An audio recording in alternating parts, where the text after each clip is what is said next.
Hello everyone. इस lecture में हम फॉरेन एक्सचेंज मार्केट के आगे के कॉन्सेप्ट्स को पढ़ेंगे। आज का हमारा पहला टॉपिक है participants in foreign exchange market, यानी विदेशी मुद्रा बाजार में कौन से प्रतिभागी हैं। फॉरेन एक्सचेंज को हम शॉर्ट में फॉरेक्स भी बोलते हैं। इस लेक्चर में कई जगह पर फॉरेक्स शब्द का इस्तेमाल किया जाएगा, तो आप समझ जाइएगा कि उसका मतलब है फॉरेन एक्सचेंज। पार्टिसिपेंट्स पर आते हैं। सिंस फॉरेन एक्सचेंज मार्केट एक ऐसा मार्केट है जहां विदेशी मुद्राएं यानी फॉरेन करेंसीज का लेन देन होता है, उस मार्केट में डील कौन करेगा? जिसको फॉरेन एक्सचेंज की ज़रूरत होगी, यानी फॉरेन करेंसी की उसको ज़रूरत होगी, या फिर जो फॉरेन करेंसी बेचना चाहता है उसके बदले में कोई दूसरी करेंसी लेना चाहता है। और उसके बाद हमारे पास कुछ ऐसे भी पार्टिसिपेंट्स होंगे जो उन दोनों लोगों को मिलाने का काम करते हैं, यानी कि इंटरमीडिएरीज। इन सभी पार्टिसिपेंट्स को हम लोग एक एक करके स्टडी करते हैं। पहला पार्टिसिपेंट है फॉरेन एक्सचेंज ब्रोकर्स और डीलर्स। हम जानते हैं कि ब्रोकर्स और डीलर्स एक तरह के इंटरमीडिएरी होते हैं जो बायर्स और सेलर्स को मिलाने का काम करते हैं। फॉरेक्स ब्रोकर भी यही काम करते हैं। मान लो आप यूएस डॉलर खरीदना चाहते हो, आपके पास रुपी है, तो आप ब्रोकर के पास जाओगे, ब्रोकर को बोलोगे मुझे यूएस डॉलर यानी एक फॉरेन करेंसी खरीदनी है। उस ब्रोकर के क्लाइंट्स में ऐसे भी लोग होंगे जो यूएसए को एक्सपोर्ट कर रहे हैं और उनके पास यूएस डॉलर हैं और वो उसको बदल लेना चाहते हैं रुपीज़ में। तो आप दोनों को, बायर्स को, यूएस डॉलर के बायर को और यूएस डॉलर के सेलर को मिलाने का काम करता है ब्रोकर। इसके साथ साथ फॉरेक्स ब्रोकर एक तरह के एजेंट का भी काम करते हैं। जिस तरह से हमारा शेयर बाज़ार होता है, हमें अगर शेयर खरीदने हैं, शेयर में निवेश करना है, तो हम ब्रोकर की मदद लेते हैं। हम ब्रोकर को फ़ोन करते हैं, उसको हम कहेंगे कि मेरे नाम पर इतने शेयर इस कंपनी के खरीद दो। उसी तरह से फॉरेन एक्सचेंज मार्केट में भी ब्रोकर एक तरह का एजेंट की तरह काम करेगा। अगर कोई फॉरेन एक्सचेंज मार्केट में निवेश करना चाहता है, विदेशी मुद्रा में निवेश करना चाहता है, तो वो अपने ब्रोकर को फ़ोन करेगा, उसको बोलेगा कि मेरे नाम पर आप इतनी फॉरेन करेंसी खरीद दो या मेरे नाम पर इतनी फॉरेन करेंसी बेच दो।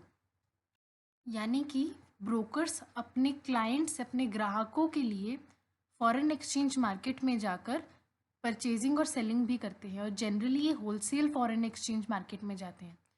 होलसेल फॉरेन एक्सचेंज मार्केट एक तरह का इंटर बैंक मार्केट होता है जहां बड़ी बड़ी फाइनेंशियल इंस्टीट्यूशंस या बैंक्स एक दूसरे से फॉरेन एक्सचेंज खरीदते और बेचते हैं, और जनरली बहुत बड़ी अमाउंट में होता है। तो फॉरेन एक्सचेंज मार्केट को एक्सेस करने के लिए जिसके पास रिसोर्सेज नहीं है, तो वो ब्रोकर्स की भी मदद ले सकता है। अब ये था ट्रेडिशनल काम, आज तक जो होता आया था। अब फॉरेन एक्सचेंज की जो ट्रेडिंग होती है, अगर आपको ख़रीदना है तो आप घर बैठे अपने लैपटॉप पे, अपने मोबाइल पर भी ख़रीद सकते हो। उसके लिए आपको एक प्लेटफॉर्म चाहिए होगा। जैसे कि अगर आप शेयर बाज़ार में शेयर खरीदना या बेचना चाहते हो, तो कुछ ऐसी फर्म्स होती हैं, कुछ ऐसे ब्रोकिंग फर्म्स होते हैं जो आपको एक प्लेटफॉर्म दे देता है कि आप लॉगिन करो, और अगर आपको कोई भी कंपनी का शेयर खरीदना है तो मार्केट रेट पर आप वो खरीद सकते हो। इसी तरह के प्लेटफॉर्म्स फॉरेन एक्सचेंज मार्केट में भी अवेलेबल होते हैं कि अगर आपको फॉरेन एक्सचेंज में, विदेशी मुद्रा में निवेश करना है, तो वो आपको कुछ लॉगिन दे देंगे कि ये आपका लॉगिन पासवर्ड है। अगर आपको कोई करेंसी खरीदनी है, अगर यूएस डॉलर सस्ता हो गया, आप खरीदना चाहते हो, महंगा हो जाए तब वो बेचना चाहते हो, तो वो काम आप कर सकते हो उस प्लेटफॉर्म की मदद से। वो प्लेटफॉर्म आपको देता है एक फॉरेन एक्सचेंज ब्रोकर। इन सारी सर्विसेज के लिए फॉरेन एक्सचेंज ब्रोकर्स कुछ कमीशन भी चार्ज करता है। इसको कंक्लूड करने के लिए एक एग्जांपल लेते हैं। मान लो एक पर्सन है जिसको $1000 की ज़रूरत है। वो जाता है अपने ब्रोकर के पास, उसको कॉल करके कहता है कि मैं $1000 खरीदना चाहता हूँ और उसकी पेमेंट मैं आपको रुपए में करूँगा। फॉरेक्स ब्रोकर आपके बिहाफ पे इंटर बैंक मार्केट में जाएगा, यानी होलसेल मार्केट में, वहाँ से $1000 खरीदेगा और आपको लाकर पे कर देगा। अब एक बात यहाँ नोट कर लो कि फॉरेन एक्सचेंज मार्केट में सिर्फ ज़रूरत के लिए फॉरेन करेंसीज परचेज या सेल नहीं करी जाती है। फॉरेन एक्सचेंज मार्केट में जितनी भी ट्रांजैक्शंस होती हैं, उसका एक बहुत बड़ा हिस्सा निवेश के लिए होता है। अगर मान लो आप देख रहे हो कि डॉलर की वैल्यू बहुत ज़्यादा इंक्रीज़ कर रही है, तो आप आज उसको ख़रीद लोगे, कल को आपको जब उसकी वैल्यू बढ़ जाएगी तब आप उसको बेच दोगे तो आपको प्रॉफ़िट हो जाएगा। तो निवेश के लिए भी फ़ॉरेन एक्सचेंज मार्केट को उसी तरह इस्तेमाल किया जाता है जैसे कि शेयर बाज़ार को किया जाता है। इसके कॉन्सेप्ट्स हम लास्ट लेक्चर में डिस्कस कर चुके हैं।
इसका मतलब कि कमर्शियल बैंक अपने ग्राहकों से फॉरेन करेंसी यानी विदेशी मुद्रा खरीदते भी हैं और बेचते भी हैं, यानी कि वो एक तरह के ब्रोकर का ही काम कर रहे हैं। अब अगर कमर्शियल बैंक्स के पास डिमांड आ रही है फॉरेन करेंसी की, तो उसके पास फॉरेन करेंसी होनी भी चाहिए उसको बेचने के लिए। इसके लिए commercial bank wholesale foreign exchange market में जाता है और वहाँ से बहुत बड़ी बड़ी अमाउंट्स में फॉरेन करेंसीज खरीद के अपने पास रख लेता है। आरबीआई के साथ भी डील करता है और दूसरे बैंक्स के साथ भी डील करता है, विदेशी बैंक्स के साथ भी वो डील करता है। इसके अलावा कमर्शियल बैंक्स आपको फॉरेन करेंसी में लोन भी दे सकते हैं। मान लो कोई एक कंपनी है इंडिया की जो कि यूएसए में जाकर निवेश करना चाहती है, वहाँ एक फैक्ट्री लगाना चाहती है, उसके लिए उसको लोन लेना है, तो वो एक बैंक के पास जाकर भी यूएस डॉलर में लोन ले सकता है। बहुत से फॉरेन बैंक्स ऐसे हैं इंडिया में जो फॉरेन करेंसीज में आपको लोन प्रोवाइड करते हैं। इसमें एक एग्जांपल लेते हैं। मान लो एसबीआई है, उसके पास एक ग्राहक आता है जो यूएस मार्केट से सामान खरीदता है, जिसकी पेमेंट उसको यूएस डॉलर में करनी होती है। तो वो एसबीआई के पास आकर कहता है कि मैं आपसे यूएस डॉलर खरीदना चाहता हूँ, उसके बदले में आपको और मैं रुपये देने के लिए तैयार हूँ। इसी तरह से कुछ और कस्टमर्स भी एसबीआई के पास आएंगे जो यूएस डॉलर की मांग कर रहे हैं। मान लो आज के दिन में एसबीआई के पास टोटल डिमांड है $1,00,000 की। एसबीआई के पास फॉरेन करेंसी नहीं है। एसबीआई एक ऐसे बैंक के पास जाएगा जिसके पास फॉरेन करेंसी है, यूएस डॉलर जिसके पास है। उसको जाकर बोलेगा कि मैं आपसे $1,00,000 खरीदना चाहता हूँ। मान लो वो एचडीएफसी के पास जाता है, एचडीएफसी उसको बोलेगा कि मैं आपको $1,00,000 देने के लिए तैयार हूँ, जिसका दर मैं लूँगा $1 बराबर 60 रुपये। एसबीआई उसको 60 लाख रुपए की पेमेंट करेगा, उसके बदले में $1,00,000 ले लेगा और वो जितनी भी डिमांड उसके पास आ रही थी उसको वो पूरा कर देगा। अभी इधर वाला हिस्सा सारा इंटर बैंक मार्केट है कि एक बैंक को फॉरेन करेंसी की ज़रूरत थी, वो दूसरे बैंक के पास गया, वहाँ से उसने खरीद ली। ये बैंक्स फॉरेन बैंक्स के साथ भी कॉन्ट्रैक्ट करते हैं, वहाँ से भी फॉरेन करेंसीज खरीदते हैं। हर देश को किसी न किसी तरह की फॉरेन करेंसी की ज़रूरत होती ही है, उसी डिमांड को पूरा करने का काम करता है बैंक। नेक्स्ट पार्टिसिपेंट है हेजर्स। हेज करने का मतलब होता है बचाव करना। हेजर्स वो व्यक्ति होते हैं जो बचाव करते हैं। फॉरेन एक्सचेंज मार्केट में किस चीज़ से बचाव करना पड़ता है, इसको समझने के लिए हम लोग एक एग्जाम्पल लेते हैं। मान लो इंडिया का एक एक्सपोर्टर है जो यूएस मार्केट में सामान बेचता है। आज के दिन में उसने एक यूएस के इंपोर्टर के साथ सामान बेचने के लिए कॉन्ट्रैक्ट किया। उस सामान की कीमत है $1,000। इंडियन एक्सपोर्टर को पेमेंट मिलेगी डॉलर में, उसको $1,000 मिलेंगे। मान लो आज एक्सचेंज रेट है $1 बराबर 60 रुपये। तो एक्सपोर्टर एक्सपेक्ट करेगा कि उसको पेमेंट मिल रही है 60,000 रुपये की, लेकिन जब तक उसके पास डिलीवरी जाएगी, जब तक यूएस का इम्पोर्टर पेमेंट करेगा, वो एक्सपोर्टर को रिसीव होगी, उसमें काफ़ी समय लग जाएगा। उस दौरान हो सकता है कि एक्सचेंज रेट बदल जाए।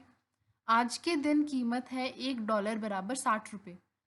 मान लो कि पेमेंट मिली उस दिन $1 की कीमत हो गई है 55 रुपये। तो एक्सपोर्टर को पेमेंट रिसीव कितनी हुई? 55,000 रुपये। उसने सोचा था मैं जब गुड सेल करूँगा तो मुझे 60,000 रुपये मिलेंगे, लेकिन उसको एक्चुअली कितने मिले? उसको मिले 55,000 रुपये। उसको 5,000 रुपये का लॉस हो गया। इसी को हम लोग कहते हैं एक्सचेंज रिस्क। यानी कि फॉरेन एक्सचेंज मार्केट में एक्सचेंज रेट हर रोज़ चेंज होता रहता है, हर दिन चेंज होता रहता है। उसकी वजह से हो सकता है कि हमें कुछ लॉस हो जाए। उसी लॉस के रिस्क को हम लोग कहते हैं एक्सचेंज रेट रिस्क। फिर सवाल उठता है कि इस रिस्क को हम लोग कम कैसे कर सकते हैं। हम इसी एग्जाम्पल को आगे लेते हैं। एक्सपोर्टर ये नहीं जानता है कि जब उसको पेमेंट रिसीव होगी तो एक्सचेंज रेट कितना होगा, $1 की कीमत कितनी होगी। वो सिर्फ इतना जानता है कि उसको $1,000 मिलेंगे। उसको ये सोचना पड़ेगा कि उसको ये $1,000 मिलेंगे कब। उसको एक हफ्ते बाद मिल रहे हैं, उसको एक महीने बाद मिल रहे हैं। हम लोग मान लेते हैं कि इन दोनों के कॉन्ट्रैक्ट के अनुसार एक्सपोर्टर को पेमेंट मिलेगी ठीक एक महीने बाद। एक्सपोर्टर को जब $1,000 मिलेंगे, डॉलर उसके किसी काम के नहीं है, वो उसको रुपये में कन्वर्ट करेगा। तो एक्सपोर्टर ये श्योरिटी से कह सकता है कि ठीक एक महीने बाद मैं $1,000 बेचूंगा। अब उसको रिस्क ये है कि तब तक एक्सचेंज रेट कम ना हो जाए, $1 की कीमत कम नहीं हो जाए। तो एक्सपोर्टर क्या करेगा, आज के दिन में वो एक ऐसे व्यक्ति को ढूंढेगा जिसको ठीक एक महीने बाद $1,000 खरीदने हैं। मान लो वो व्यक्ति है पर्सन ए। पर्सन ए को ठीक एक महीने बाद $1,000 खरीदने हैं। उसको भी रिस्क है कि फ्यूचर में एक महीने बाद डॉलर की कीमत बढ़ ना जाए, तो उसको भी रिस्क है। उसको नहीं पता है कि एक्सचेंज रेट एक महीने बाद कितना होगा। ये दोनों आपस में कॉन्ट्रैक्ट कर लेते हैं। कॉन्ट्रैक्ट में वो आज के दिन एक्सचेंज रेट को फिक्स कर लेंगे। कॉन्ट्रैक्ट में क्या लिखा गया है कि एक्सपोर्टर उसको पर्सन ए को ठीक एक महीने बाद $1,000 सेल करेगा, $1 बराबर 60 रुपये की दर से। इसका मतलब है कि जैसे ही एक महीने बाद एक्सपोर्टर को $1,000 रिसीव होते हैं, वो उसको बेच देगा पर्सन ए को और उसके बदले में 60,000 रुपये वो ले लेगा। अब मान लो कि जिस दिन पेमेंट मिली है, यानी कि एक महीने बाद, एक्सचेंज रेट है $1 बराबर 55 रुपये। तो यहाँ एक्सपोर्टर को फ़ायदा हो गया। वो सोचेगा कि आज के दिन जब मुझे बेचनी पड़ती तो मुझे 55,000 रुपये मिलते। अच्छा हुआ मैंने कॉन्ट्रैक्ट कर लिया और मुझे उसके बदले में 60,000 रुपये मिल गए। यानी एक्सपोर्टर यहाँ पर जीत जाता है। मान लो कि पेमेंट वाले दिन $1 बराबर है 65 रुपीज़ के। तो वहाँ पर एक्सपोर्टर सोचेगा कि अगर मैं कॉन्ट्रैक्ट नहीं करता तो मुझे यहाँ पर 65,000 रुपये मिलते। तो वहाँ पर एक्सपोर्टर लूज़ कर देता है, उसको लॉस हो जाता है कि उसने कॉन्ट्रैक्ट नहीं किया होता तो उसको ज़्यादा प्रॉफिट हो सकता था। इस पूरे प्रोसेस को हम लोग कहते हैं हेजिंग ऑफ रिस्क। हमने एक्सचेंज रेट रिस्क से अपना बचाव कर लिया। हम नहीं जानते थे कि फ्यूचर में एक्सचेंज रेट कितना होगा, तो हमने उसको आज के दिन ही फिक्स कर लिया। उसको हम लोग कहते हैं hedging in foreign exchange market. इसके साथ साथ जो लोग खुद का बचाव कर रहे हैं वो हेजर्स हैं। कौन लोग हैं जो खुद का बचाव कर रहे हैं एक्सचेंज रेट रिस्क से? एक तो एक्सपोर्टर, क्योंकि उसको भी नहीं पता था कि फ्यूचर में $1 की वैल्यू कितनी होगी, उसको डॉलर बेचने थे फ्यूचर में। दूसरा व्यक्ति ए, पर्सन ए, जिसको भी रिस्क थी, उसको नहीं पता था कि एक महीने बाद जब वो $1,000 खरीदेगा तो उस डॉलर की वैल्यू कितनी होगी। तो दोनों एक्सपोर्टर और पर्सन ए हेज कर रहे हैं, दोनों हेजर्स हैं। यानी वो अपनी एक्सचेंज रेट रिस्क को कम करने के लिए एक्सचेंज रेट आज के दिन में फिक्स कर लेते हैं $1 बराबर 60 रुपये के।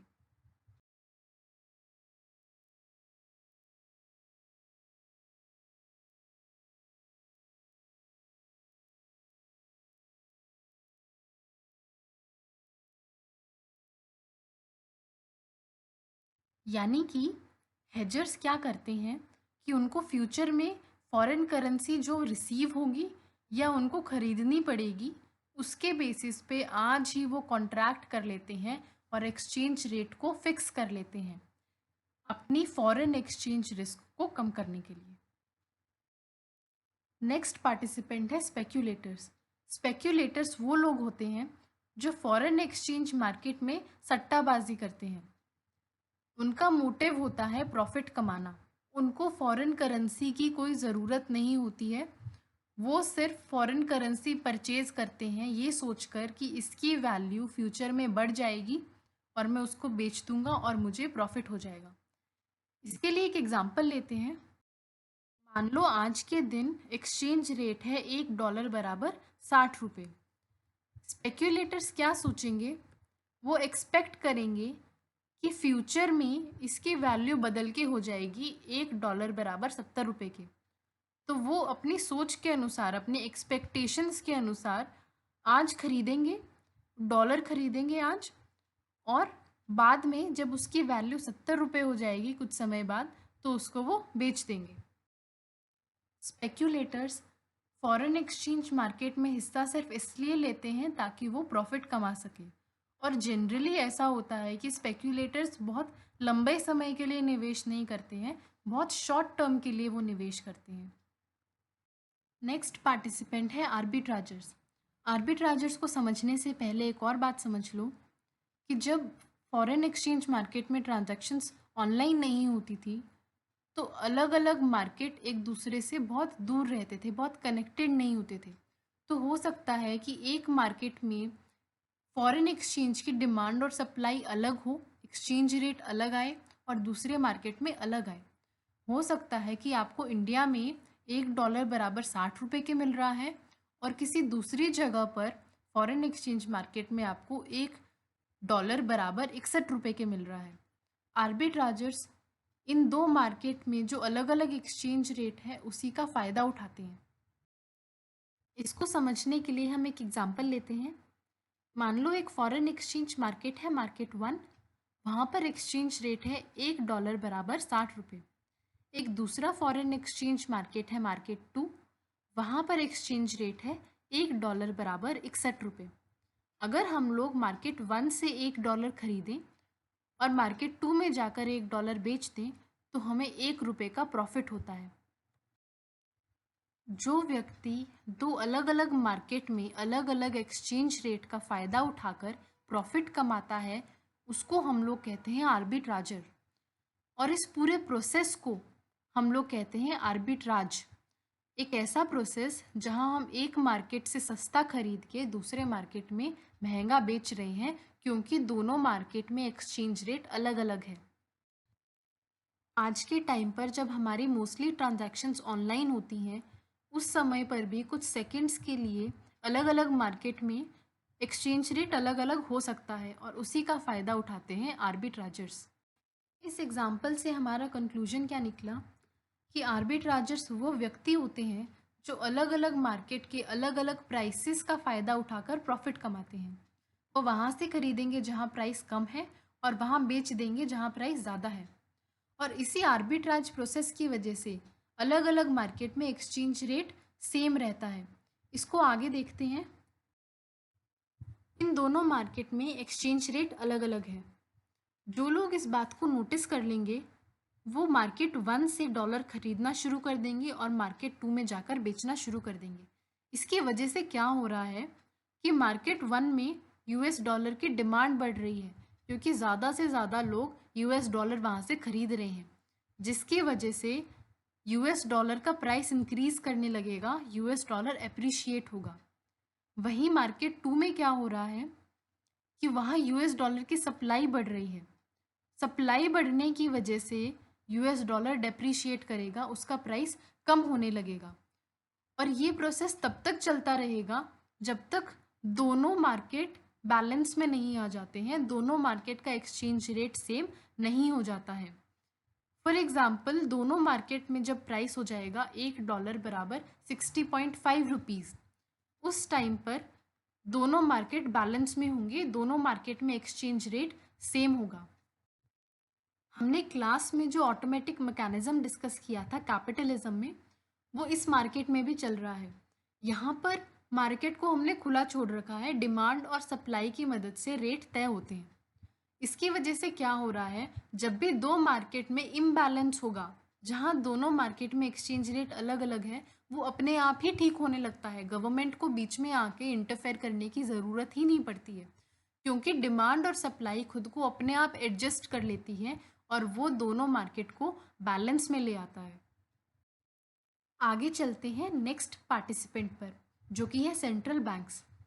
हमने लास्ट लेक्चर में डिस्कस किया था कि फॉरेन एक्सचेंज मार्केट में सेंट्रल बैंक किसी भी कंट्री का इंटरफेयर करता है अपनी डोमेस्टिक करेंसी की वैल्यू को बचाने के लिए। जब भी डोमेस्टिक करेंसी, अपने देश की करेंसी डेप्रिशिएट हो रही होगी, तो सेंट्रल बैंक क्या करेगा, फॉरेन एक्सचेंज की सप्लाई बढ़ा देगा, फॉरेन करेंसी की सप्लाई बढ़ा देगा, जिसकी वजह से हमारी डोमेस्टिक करेंसी डेप्रिशिएट होने से बच जाएगी। इस सब के लिए उसको अपने कुछ फॉरेन एक्सचेंज रिजर्व्स भी मेंटेन करके रखने पड़ते हैं, क्योंकि अगर वो सप्लाई इंक्रीज़ कर रहा है किसी फॉरेन करेंसी की, तो उसके पास एक पूरा भंडार भी होना चाहिए जिसमें से वो फॉरेन एक्सचेंज को निकाल कर सप्लाई को इंक्रीज़ कर सके, सप्लाई को इन्फ्लुएंस कर सके। इसके साथ साथ किसी भी कंट्री का सेंट्रल बैंक अपनी कंट्री के फॉरेन एक्सचेंज मार्केट को रेगुलेट करने के लिए भी फॉरेन एक्सचेंज मार्केट में बाइंग और सेलिंग कर सकता है। नेक्स्ट पार्टिसिपेंट है इन्वेस्टमेंट मैनेजमेंट फर्म्स। मान लो कोई एक निवेशक है, इन्वेस्टर है, जो फॉरेन एक्सचेंज मार्केट में या स्टॉक मार्केट में अपना पैसा निवेश करना चाहता है, इन्वेस्ट करना चाहता है, लेकिन उसके पास इतनी नॉलेज नहीं है कि वो अपने आप ये सारी ट्रेडिंग करे। इसके लिए वो मदद लेगा कुछ इन्वेस्टमेंट मैनेजर्स की। इन्वेस्टमेंट मैनेजर्स का काम क्या होता है कि वो निवेशकों के बिहाफ पर उनका पैसा मैनेज करते हैं, उसको इन्वेस्ट करते हैं, उसका निवेश करते हैं। जैसे म्यूचुअल फंड्स हो गया, पेंशन फंड्स हो गया, प्रोविडेंट फंड्स, हेज फंड्स हो गया। इन्वेस्टमेंट मैनेजर्स का काम होता है कि अपने क्लाइंट्स के बिहाफ पर प्रॉफिट कमाना, उनके पैसे को निवेश करना और उनको प्रॉफिट कमा के देना, जिसके बदले में वो कुछ फीस चार्ज करते हैं। Investment managers foreign exchange market में हिस्सेदारी कैसे रखते हैं कि वो कुछ ऐसी करेंसीज खरीदेंगे जिसकी वैल्यू फ्यूचर में इंक्रीज़ हो जाएगी, ताकि जब उनकी वैल्यू इंक्रीज़ हो जाए वो उसको बेच दे और वहाँ से प्रॉफिट कमा ले। यानी वो स्पेक्यूलेशन एक्टिविटीज़ में हिस्सेदारी रखते हैं। इसके साथ साथ वो आर्बिट्राज प्रोसेस करके भी प्रॉफिट कमाने की कोशिश करते हैं। मैंने आपको बताया था कि फॉरेन एक्सचेंज मार्केट में जितनी ट्रांजैक्शंस होती हैं, उसका एक बहुत बड़ा हिस्सा निवेश के लिए किया जाता है। इन्वेस्टमेंट मैनेजमेंट फर्म उसी हिस्से को कंट्रोल करती हैं। इन्वेस्टमेंट मैनेजमेंट फर्म्स निवेश करती हैं निवेशकों का पैसा प्रॉफिट कमाने के लिए, और इसीलिए फॉरेन एक्सचेंज मार्केट में एक बहुत ही बड़ा हिस्सा ये कंट्रोल करती हैं ट्रांजैक्शंस का। नेक्स्ट पार्टिसिपेंट है रिटेल ट्रेडर्स। रिटेल ट्रेडर्स निवेश के लिए फॉरेन एक्सचेंज मार्केट में डील नहीं करते हैं। रिटेल ट्रेडर्स वो लोग होते हैं जिनको एक्चुअली फॉरेन करेंसी की ज़रूरत है। इम्पोर्टर और एक्सपोर्टर हो गए, जो फॉरेन टूरिस्ट्स होते हैं, जो एक देश से दूसरे देश में घूमने जाते हैं, कोई ऐसे स्टूडेंट्स हैं जो बाहर पढ़ रहे हैं, तो उनको फॉरेन करेंसी की ज़रूरत होती है। उनको हम लोग कहते हैं रिटेल ट्रेडर्स। ये लोग अपने ही इस्तेमाल के लिए फ़ॉरेन करेंसीज़ को ख़रीदते या बेचते हैं। फॉर एग्ज़ाम्पल, अगर कोई इम्पोर्टर है जिसने बाहर से सामान ख़रीदा है और उसको फ़ॉरेन करेंसी में पेमेंट करनी है, तो उसके लिए वो फ़ॉरेन एक्सचेंज मार्केट में जाकर फ़ॉरेन करेंसी को ख़रीदेगा।